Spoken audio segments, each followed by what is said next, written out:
مسلم شریف کی روایت میں آیا ہے اور ترمذی میں اور حضرت فضالہ رضی اللہ عنہ کی روایت میں، یہ بھیا ہمیں نہ لکھ کے بھیجا کرے، ٹھیک ہے نا؟ اس سے سوائے اس کے کچھ نہیں ہوتا کہ ہم اسے پڑھ کے فوری طور پہ ریموو. یہ حدیثیں ہم نے پڑھی بھی ہیں، پڑھائی بھی. ہم کئی بار عرض کر چکے ہیں کہ ہمارا کوئی تعلق اہل حدیث سے نہیں ہے. پکے ٹھیٹ حنفی، پکے ٹھیٹ حنفی، پکے ٹھیٹ حنفی. ہمیں نہیں سمجھ میں آتی امت میں جو 1500 سال سے ہمارے بزرگوں نے دین کو سمجھا ہے، آخر اس کو چھوڑ کے اب نئی نئی باتیں اور نئے نئے فرقے بنانے کی ضرورت تمہیں کیا پڑی ہے؟ اور کوئی کام نہیں رہ گیا. حدیث میں آیا ہے، حدیث میں تمہیں کیا پتا حدیث میں کیا ہے؟ کہ ہم حدیثیں پڑھنا شروع کر دیں تاکہ گمراہ ہو جائیں ولیعاذ باللہ. حدیث میں آیا ہے، حدیث میں تمہیں کیا پتا حدیث میں کیا ہے؟ کہ ہم حدیثیں پڑھنا شروع کر دیں تاکہ گمراہ ہو جائیں ولیعاذ باللہ. حدیث میں آیا ہے، حدیث میں تمہیں کیا پتا حدیث میں کیا ہے؟ کہ ہم حدیثیں پڑھنا شروع کر دیں تاکہ گمراہ ہو جائیں ولیعاذ باللہ. ہم صاف لفظوں میں کہتے ہیں جو آدمی بغیر اساتذہ کے حدیث پڑھتا ہے وہ گمراہ ہو ہی جاتا ہے، اسی کو سے پتہ نہیں ہے کہ حدیث کا مطلب کیا. اچھا، یہ ان کا ایٹیچیوڈ کیا اپنے بابوں کے فتووں کے بارے میں کبھی ہوگا؟ کبھی یہ مفتی کہے گا کہ میں بہشتی زیور کے مجھے والے نہ بھیجا کرو، میں بہشتی زیور پڑھوں اور گمراہ ہو جاؤں، میں فتاوی عالمگیریہ پڑھوں اور گمراہ ہو جاؤں؟ یہ کیا ہر وقت تم نے فتاوی شامی، رد المختار، در مختار لگائی ہوتی ہے، یہ مجھے نہ بھیجا کرو؟ کبھی یہ بات کریں گے؟ تو اس سے آپ اندازہ لگائیں کہ یہ اپنے بزرگوں کو جو رسپیکٹ دیے ہوئے ہیں نا، وہ پیغمبروں سے بڑھ کے دیے ہوئے ہیں. آپ کو تو سناتے ہیں نا آیت لا ترفعوا اصواتکم فوق صوت النبی، اس سے آپ کو عصمت مصطفیٰ تو بتاتے ہیں. یہ نہیں بتاتے کہ جو شخص رسول اللہ کے حضور آواز بلند کرے وہ تو گستاخ رسول، اور جو حضور کی بات کا مذاق اڑائے وہ اس تو بڑا گستاخ. اور وہ یہ سارے ہیں کٹر ٹھیٹ انفی. تسی لوگ ہو حدیث حدیث، تیرے سامنے حضرت عمر بیٹھے ہو تو میں دیکھتا ہوں کہ وہ پھر کہ یا رسول اللہ اجازت دیں. تم لوگ ہو گستاخ رسول، حدیثوں کا مذاق اڑانے والے. یہ رسول اللہ کی اس سے بڑے لیول کی توہین ہے کہ کوئی حضور کی موجودگی میں آواز بلند کرے. اس سے بڑی توہین یہ ہے کہ کوئی حضور کی بات کا مذاق اڑائے. وہ تو صحابہ کا نہیں اللہ نے برداشت کیا، حالانکہ انہوں نے مذاق نہیں اڑایا. اب مجھے بتائیں کہ وہ اللہ ایسے لوگوں کے ساتھ کیا کرے گا جو نبی علیہ السلام کے فرامین کا یوں مذاق اڑاتے ہیں؟ حدیث حدیث حدیث پڑھ کے گمراہ ہو جائیں گے. اوے تم لوگوں نے عزتیں ویل کی ہیں اللہ اور اس کے رسول کے نام کے اوپر، چندے اکٹھے کیے ہیں، جدادیں بنائی ہیں، کوئی محنت سے نہیں کمایا تم لوگوں نے، اللہ رسول کے نام کا کھا رہے ہو، اور بات یہ کرتے ہو کہ حدیثیں ہمیں سناؤ ہم گمراہ ہو جائیں گے. عزتیں ویل کی اللہ اور اس کے رسول کے نام کے اوپر، سواریاں سوار کی مکے اور مدینے کی آوازیں لگا کر اور پھینک دی جا کے دیوبند میں اور بریلی میں. غدار ہو تم رسول اللہ کے صلی اللہ علیہ وسلم، پکے غدار ہو. اسی لیے دیکھو پھر اللہ نے تمہارے اوپر چیز کیا چھوڑی ہے. ہاں، نبی کے جیسا ہے ہی کوئی نہیں، باپ بیٹے شے کوئی نہیں. حدیثیں نہ سناؤ میں، تنوسی فتاوی شامی سنائیے، در مختار کے حاشیہ رد المختار، جس میں لکھا ہے کہ اگر آپ کو یقین ہو کہ اپنے خون اور پیشاب سے سورہ فاتحہ ماتھے پر یا تعویذ لکھنے سے شفا ہو تو آپ کر سکتے ہیں. اے تیرے بابے نہیں کٹر ٹھیٹ انفی، بول کہ تیرے بابے نے گستاخی کی ہے. کوئی زیادہ پرانا نہیں ہے، 1252 ہجری میں یہ مرا ہے ابن عابدین شامی. کسی کی جرت نہیں کہ اختلاف کر جائے. یہ ان کو لکھ کے بھیجے نا. ہاں، اس کو پڑھ کے کوئی گمراہ نہیں ہوتا. حدیث کو پڑھ کے گمراہ ہوتے ہیں اس لیے کہ حدیث ان کے خلاف، قرآن کے خلاف، کیونکہ یہ تو ہوئے کٹر ٹھیٹ حنفی.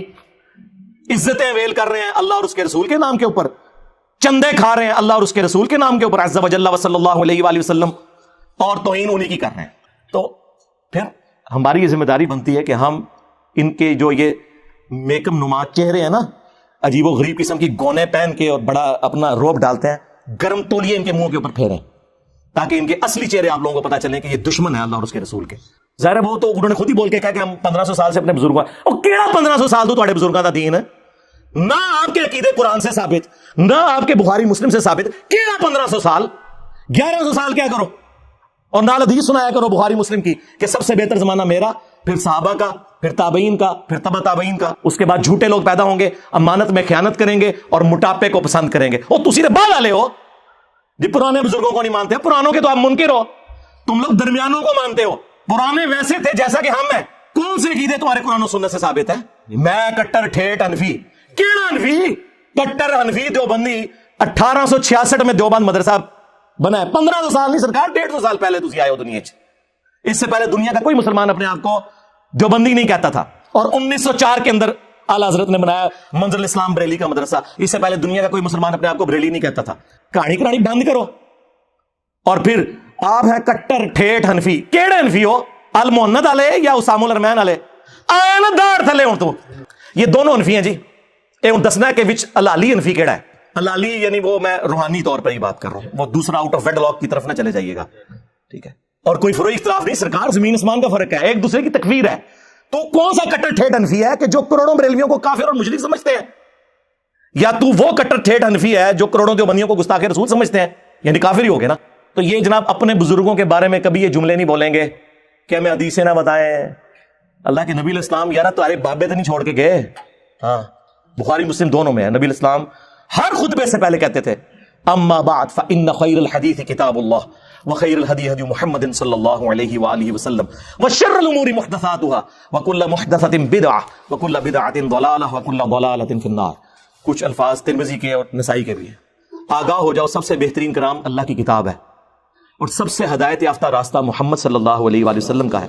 بدترین کام وہ ہیں جو دین میں نئے جاری کیے جائیں اور وہ کام بدعتیں ہیں. تمام بدعتیں گمراہیاں ہیں اور تمام گمراہیاں جہنم میں لے جانے والی ہیں والعیاذ باللہ تعالی. اور یہ کہہ رہے کہ جی حدیثیں پڑھ کے گمراہ ہوں گے. نبی علیہ السلام تو ہمیں یہی کہہ کے گئے. صحیح مسلم میں حجۃ الوداع کا خطبہ نکال کے دیکھیں. نبی علیہ السلام نے فرمایا میں اپنے باتوں میں وہ چیز چھوڑ کر جا رہا ہوں جسے مضبوطی سے پکڑ لو گے کبھی گمراہ نہیں ہوگے. وہ اللہ کی کتاب ہے. مسلم شریف میں صرف کتاب اللہ کا ذکر ہے. سنت کو ماننا کتاب اللہ ہی کو ماننا ہے. من یطیع الرسول فقد اطاع اللہ. البتہ ایک حسن درجے کی روایت المستدرک للحاکم میں ہے, وہاں پہ کتاب اور سنت دونوں کا ذکر ہے کہ ان دونوں کو مضبوطی سے پکڑ لینا. کوئی بابا پکڑنے کے لیے نبی الاسلام نے نہیں فرمایا. حالانکہ نبی الاسلام کے پاس تو وہ بابے تھے جو چھوڑے بھی جا سکتے تھے. کون؟ صحابہ کرام, اہل بیت, خلفاء راشدین. لیکن نبی الاسلام کو پتا تھا کہ کچھ عرصے بعد انہوں نے بھی تو فوت ہو جانا ہے.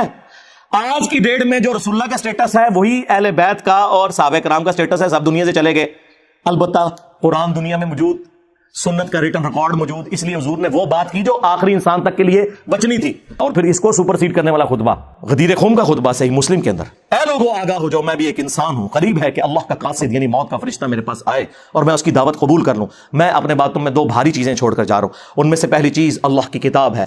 اس میں ہدایت ہے, اس میں نور ہے. تم اللہ کی کتاب کو پکڑو, اپنا تعلق اس کتاب کے ساتھ مضبوط کرو. اللہ کی کتاب اللہ کی رسی ہے, جو اسے پکڑے گا ہدایت پر ہوگا, جو چھوڑ دے گا گمراہ ہو جائے گا. زید بن ارقم کہتے ہیں کہ رسول اللہ پھر ہمیں بار بار کہتے رہے اللہ کی کتاب, اللہ کی کتاب, اللہ کی کتاب. اور پھر فرمایا دوسری بھاری چیز میرے اہل البیت ہیں, میں اپنے اہل البیت کے بارے میں تمہیں اللہ کا خوف دلاتا ہوں. اور یہ جملہ آپ نے 3 دفعہ ریپیٹ کیا. لیکن امت بالکل الٹ چلی, نہ قرآن کو پکڑا نہ اہل بیت کو زندہ چھوڑا, بالکل الٹ چلی. تو نبی علیہ السلام تو بات ہی قرآن سنت اہل البیت کی کر رہے ہیں, یہ اپنے بزرگوں کو لے کے چل رہے ہیں. ان لوگوں کا کیا لینا دینا میرے بھائی؟ نہ انہوں نے قرآن پڑھا صحیح طریقے سے, نہ اگر پڑھا تو پھر اس کے ساتھ یہ غداری کی ہے کہ کہہ رہے ہیں ڈائریکٹ پڑھو. یار یہ غداری تو کوئی فزکس کا پروفیسر اپنی کتاب کے ساتھ نہیں کرتا.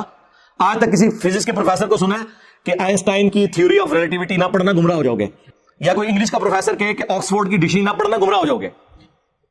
اس سے بڑھ کر میں میکینیکل انجینئرنگ میں نے کی ہوئی ہے.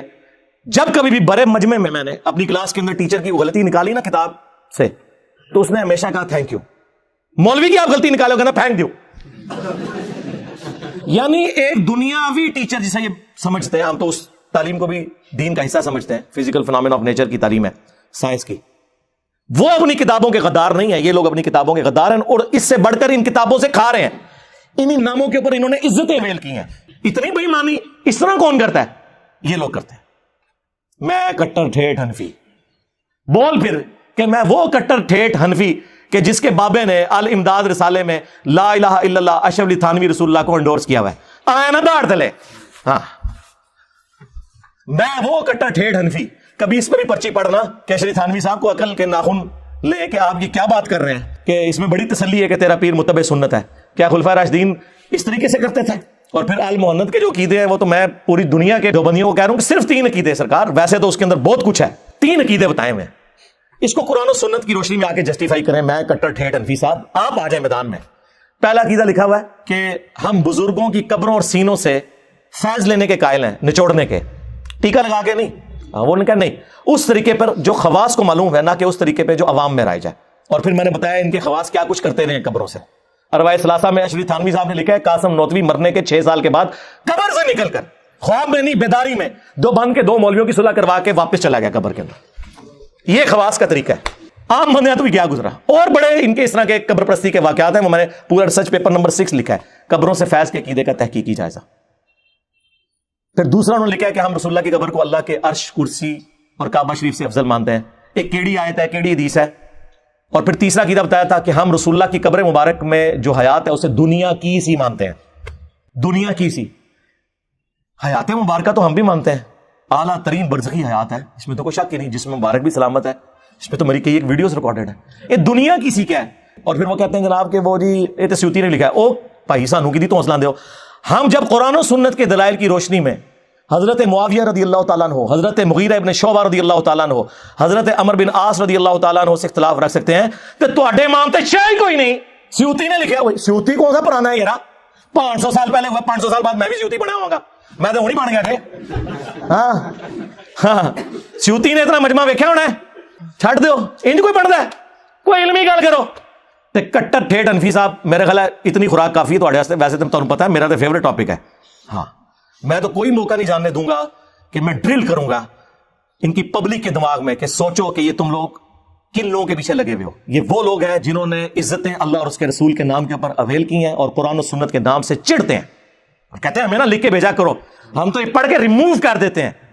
ہم 1500 سال بعد اب تم لوگ بتاؤ گے ہمیں ہم اپنے بزرگوں کا دین چھوڑ دیں. اچھا انہوں نے پتا ہے کہ قرآن دی جڑے پڑھتا ہے نا انہوں نے بابے مبارک ہو جاتا جاؤ. ہاں انہوں نے پتا ہے. جی سب تو بڑی مثال میں وہاں 2002 میں عمرے پہ گیا. غلاف کعبہ پکڑ کے دعا مانگی تھی اللہ مجھے بریلوی مارنا. شکر ہے قبول نہیں ہوئی. منو کہنا چاہیے یا اللہ منو مسلمان ماری. اور یہ میں آپ کو وثوق سے کہتا ہوں اگر آپ مخلص ہیں نا سرکار آپ ہدایت کے مخالف راستے پہ بھی چل پڑے نا اخلاص کے ساتھ اللہ تعالیٰ کان سے پکڑ کے آپ کو سیدھے راستے پہ چلا دے گا.